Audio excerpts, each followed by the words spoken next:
Солнце тихо опускалось за горизонт, когда Тамара стояла у могилы своего мужа Виктора. Вокруг царила тишина. Лишь шепот ветра нарушал эту атмосферу. Свежая могила, украшенная венками и цветами от друзей и близких, словно становилась частью природы, а ее собственная боль выглядела такой же осязаемой, как и земля под ногами. Она знала, что эта могила теперь будет ее постоянным местом утешения и страданий. «Как я тебя люблю, Виктор», — шептала Тамара, пряча слезы. «Почему ты оставил меня одну? Почему не сказал мне о своих страхах?» Несмотря на его болезнь, раскравшуюся на протяжении последних месяцев, его уход стал для нее неожиданным ударом. Она ожидала, что этот день придет, однако сильного разрыва испытываемых эмоций ей не удалось подготовиться заранее. Уход Виктора стал для нее настоящей трагедией, но в это мгновение она почувствовала странное облегчение, что ее страсти и переживания отошли на второй план, как будто хотя бы на мгновение она была освобождена от этого груза. Так можно было воспринять эту могилу как память о хорошем времени, которое они провели вместе. Словно в ответ на ее мысли воздух вокруг стал холоднее. Все это время Тамара думала о том, что многие люди забывают о доброте и любви, когда стремятся к жизни в мире и благополучии. Но она чувствовала, что его уход стал ее личным крахом.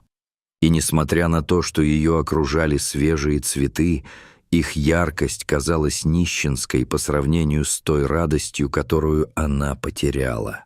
Лицо Виктора, как живое, снова вставало у нее на глазах, и она не могла отделаться от мысли, что он все еще где-то рядом, что его дух обитает здесь же, в этом свете, наполняя ее воспоминания.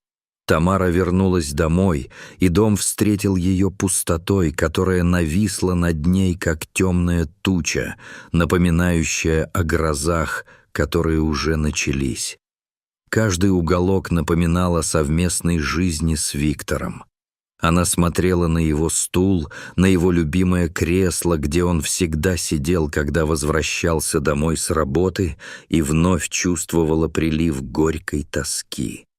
Декор и вещи, пусть и привычные, теперь были наполнены другой, невыносимой для нее атмосферой. Она попыталась найти какие-то утешительные мысли, но это было непросто. Тамара искренне любила Виктора, но теперь, став вдовой, ей сложно было понять, где же конец ее любви и начинается горечь. Она не могла вспомнить, когда последний раз была по-настоящему счастлива, когда их совместная жизнь была одной сплошной гармонией, а не постоянным компромиссом. Ностальгия по семейным вечерам, когда они сидели вместе за столом, говорили о своих мечтах и планах, усугубляла ее страдания. Если бы не его деспотичный характер, возможно, она могла бы смело идти дальше, а так воспоминания о нем были пропитаны печалью и отчаянием. И вот в очередной раз, собравшись с мыслями, она решила написать ему письмо.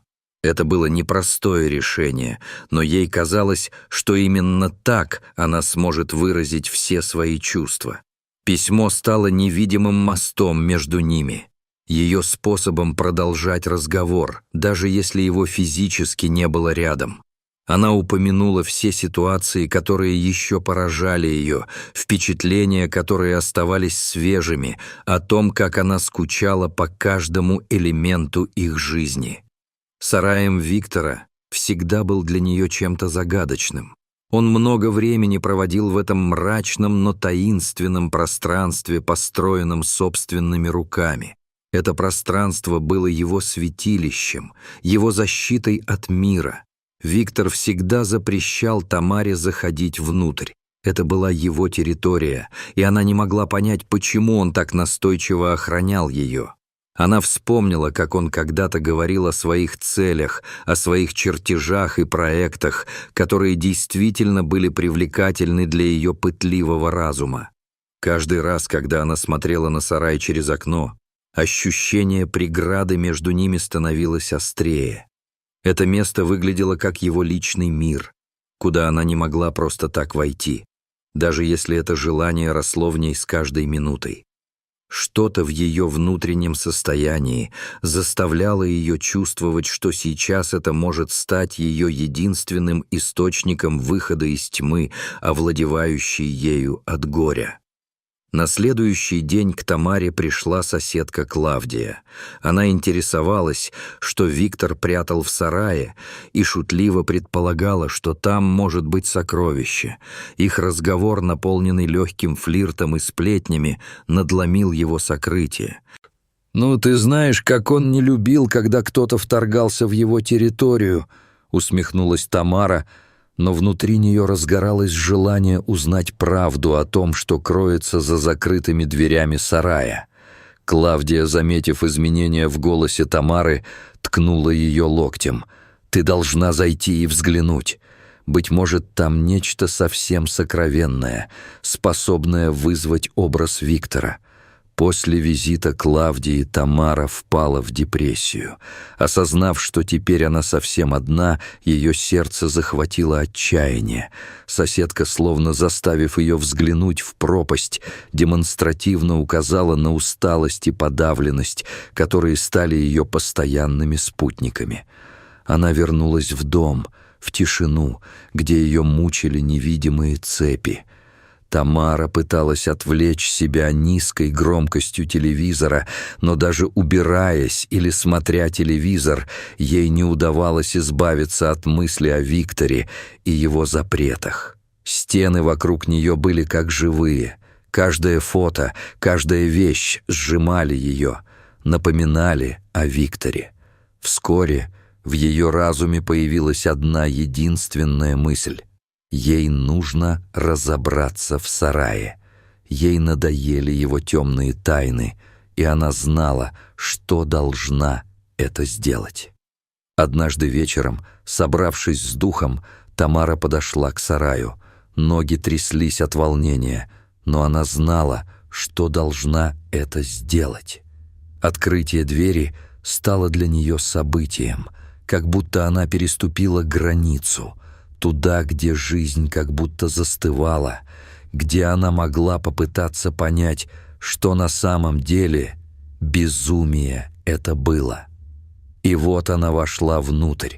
Внутри все было аккуратно расставлено, инструменты на своих местах, удочки складывались аккуратно, словно все это было сохранено в ожидании Виктора. Она ощутила, как в ее душе послышался смех, а воспоминания о счастливых минутах, что они провели вместе, начали медленно подниматься на поверхность, потесняя собой боль утраты. Среди всей этой идиллии ее взор задержался на синем чемодане с амбарным замком. Он явно выделялся среди привычных предметов. На нем не было пыли. Это означало, что Виктор недавно подходил к нему.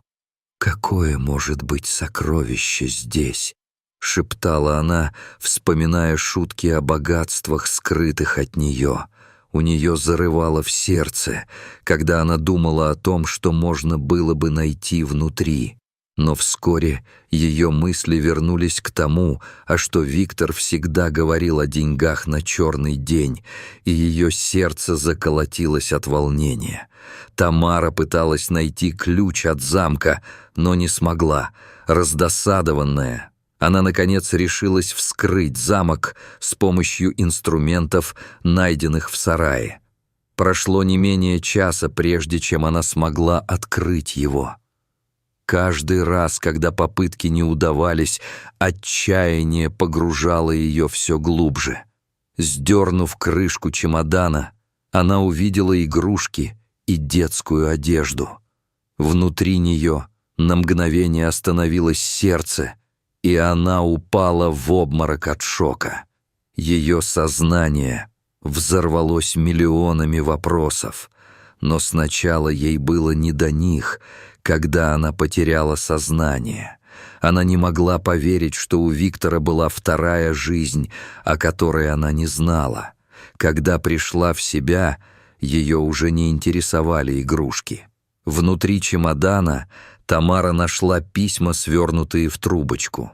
Их адресовала Лидия Викторовна, имя, которое она никогда не слышала раньше. Она заметила, что письма были перечитаны множество раз. С каждым из них ее сердце начинало биться быстрее. Из письма следовало, что Лидия – дочь Виктора от первого брака, и это открытие заставило ее насмотреть на все с другой стороны. Пока она читала, внутри нее росло чувство предательства. Столько времени Виктор скрывал это от нее. Тамара ощущала, как на нее наваливались мысли. Она стояла на пороге нового осознания, нового пути, который должен был изменить ее жизнь. Лидия ждала Виктора, и уже сейчас ее боль была невыносимой, а ее собственная жизнь после потери мужа превратилась в тьму. Она увидела, как Виктор, несмотря на свои темные стороны, был все же способен любить слегка по своей стороне. Она вспомнила его доброе сердце, воспоминания о наполовину растерзанных мечтах об отцовстве, которые слишком поздно начали всплывать. Тяжело вздыхая, Тамара знала, что Виктор, возможно, был не готов принять этой роли, но это не могло изменить тот факт, что она теперь знала о Лидии, и она точно почувствовала, что это должно было поменять все. С каждым новым письмом тайна, которую скрывал Виктор, становилась яснее. Она увидела, как Лидия страдала от непонимания, как ей не хватало родительской любви, и эту боль можно было считать столпом жизни Виктора. Тамара думала о том, что действительно неважно, почему Виктор скрывал все эти детали. Главное — это то, что они теперь были связаны общей судьбой. Читая о болезнях матери Лидии, Наталья Тамара не могла не задаться вопросом, как такое могло произойти. Наталья пыталась объяснить Виктору, что ему не стоит причинять столько боли своей дочери. Последнее письмо содержало приглашение на похороны Натальи, и теперь Тамара почувствовала себя обманутой, что Виктор не отправился на прощание с ней. Внутри нее бушевали различные эмоции. Как такое могло случиться? Почему она ничего не знала о Лидии? Почему Виктор не поделился с ней этой частью своей жизни? Письма словно становились ее способом осмысления всего, что произошло. Тамара ощутила, что Виктор оставил ее не только с горем, но и с его незавершенными делами, и она чувствовала собственную ответственность. Она должна завершить то, что он не смог. Она решила, что должна найти Лидию, и для этого нужно найти адрес, указанный в письмах, что стало для нее настоящей задачей. Тамара почувствовала потребность снова посетить могилу Виктора. Теперь ей было что сказать ему. «Почему ты не захотел встретиться с ней? Почему ты не пошел на похороны?» — кричала она, а ветер уносил ее слова, словно унося их в бесконечность. Она не могла избавиться от тяжести, что Виктор лишил ее возможности стать матерью, возможность, которая сейчас давала бы ей смысл жизни. Спустя несколько дней Тамара приняла решение. Она была полна решимости исправить ошибки Виктора. Она начала искать Лидию, используя адрес из письма, но мужчина, открывший дверь, ничем ей не мог помочь. Он не знал ни Лидии, ни Натальи, и ее сердце снова ухнуло вниз, когда она поняла, что будет искать еще. Дома она продолжила искать в интернете, убеждая себя, что найдет свою будущую дочь. Она стала проверять социальные сети, общество по интересам и все, что угодно, что могло помочь ей найти Лидию. Каждый раз, когда она бросала взгляд на фотографии Виктора, всплывали у нее в памяти картинки их нищей жизни и страх о том, что Лидия никогда не сможет признать ее. Спустя несколько дней к ней пришел Игорь, младший брат Виктора. Он сообщил ей, что знал о Лидии. Он также не понимал, почему Виктор решился так поступить. «Я знаю, у Виктора были свои трудности, но он не мог просто забыть о своем детище», — сказал Игорь, присаживаясь к ней. Тамара не могла сдержаться. Он вычеркнул ее из своей жизни, и никто не знает почему. Может быть, он боялся или стыдился. Может, простил бы себя, если бы знал, что ты можешь помочь», — добавил Игорь, оглядывая дом, полный тишины. В тот момент они оба знали, что Виктор был частью их жизни, как бы того ни хотел. Игорь начал помогать Тамаре. Он нашел номер Лидии и предложил Тамаре встретиться с ней, однако не мог сообщить ей о смерти Виктора. Она была полна надежд и страха одновременно. Могла ли она сделать что-то еще? Почему она так стремилась к этому, когда сама не уверена, как прорваться сквозь свои собственные чувства? Тамара была в ожидании. Появление Лидии могло стать новым началом для нее. Она чувствовала, что это может изменить все. Однажды ее телефон зазвонил. На экране высветилось имя Лидии. Она излучала такую же нервозность и надежду, как и сама Тамара. Лидия узнала ее и с первых слов начала спрашивать о Викторе. Сердце Тамары екнуло от боли, но она должна была сообщить правду, и все же каждое произнесенное слово давалось с трудом. «Я очень жаль, Виктор не сможет ответить тебе», — прошептала она, понимая, какое душевное потрясение только что нанесли ей и Лидии. Она заметила, как горечь смерти обрушилась на обеих, и они обе стали жертвой невидимой связи отцовства. Лидия разрыдалась, когда услышала, что ее отец мертв. Ее слезы были настоящими.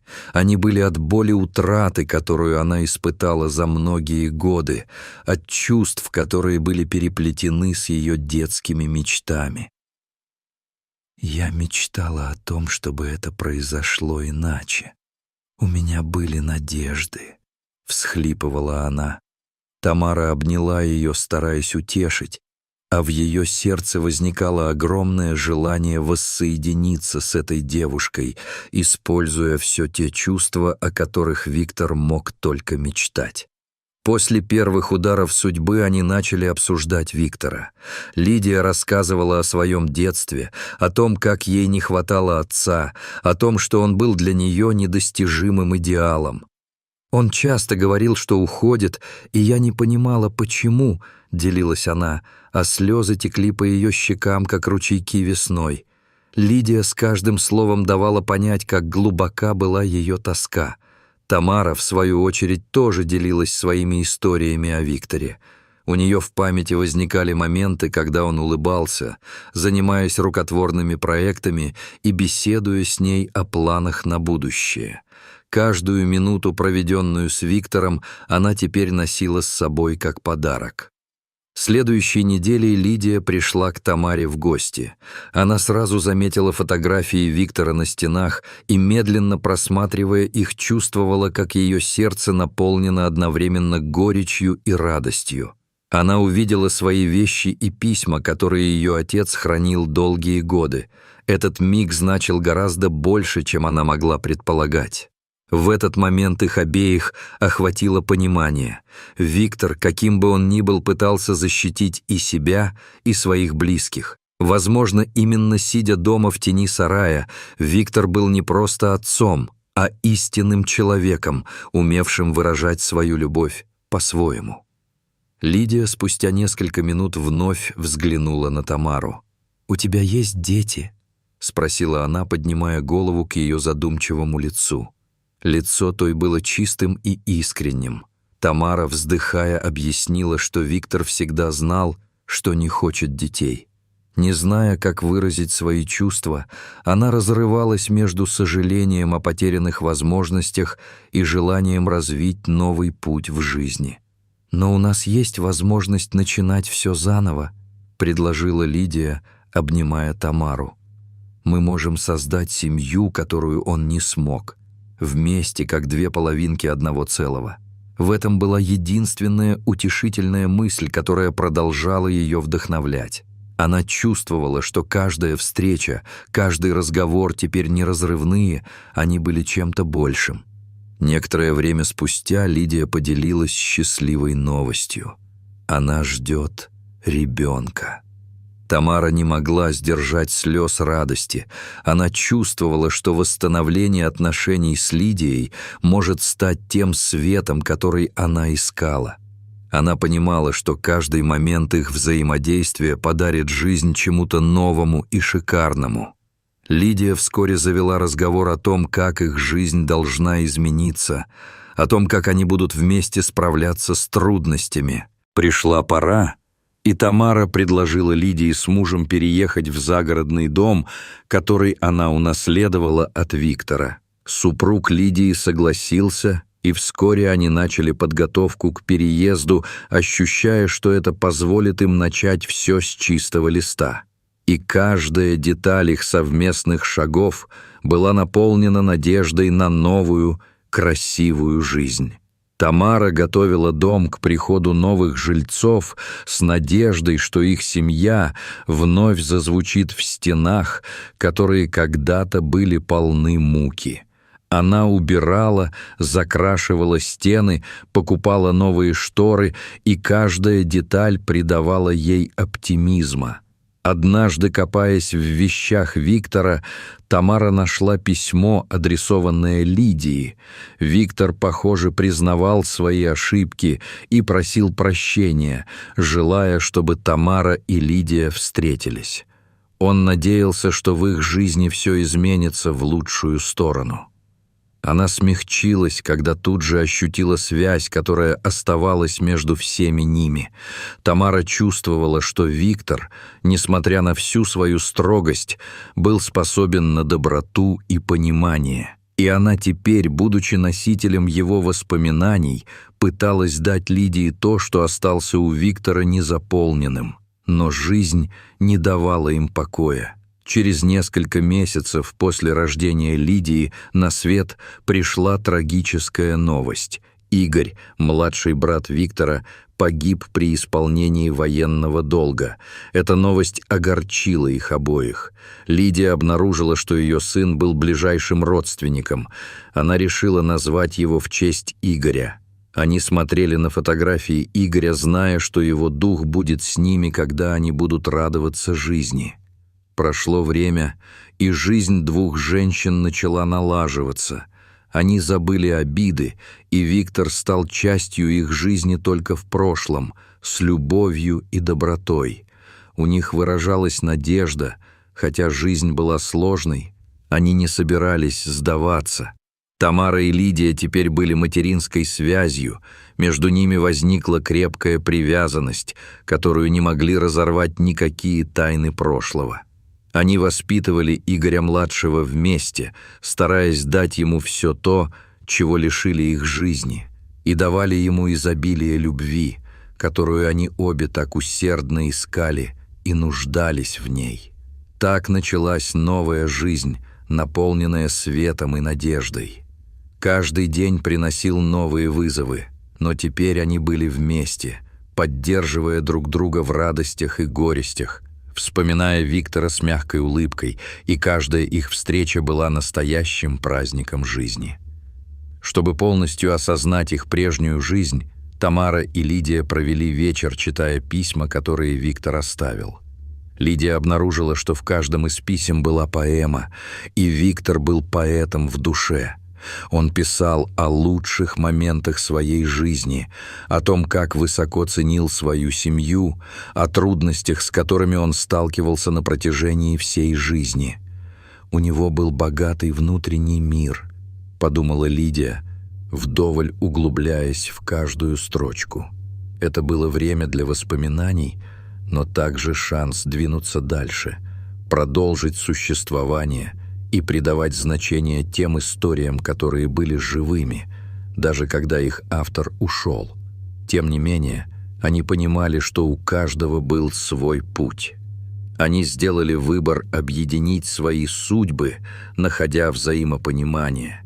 Историй у них было много, и каждая из них только укрепляла связи, связывая их в одно целое.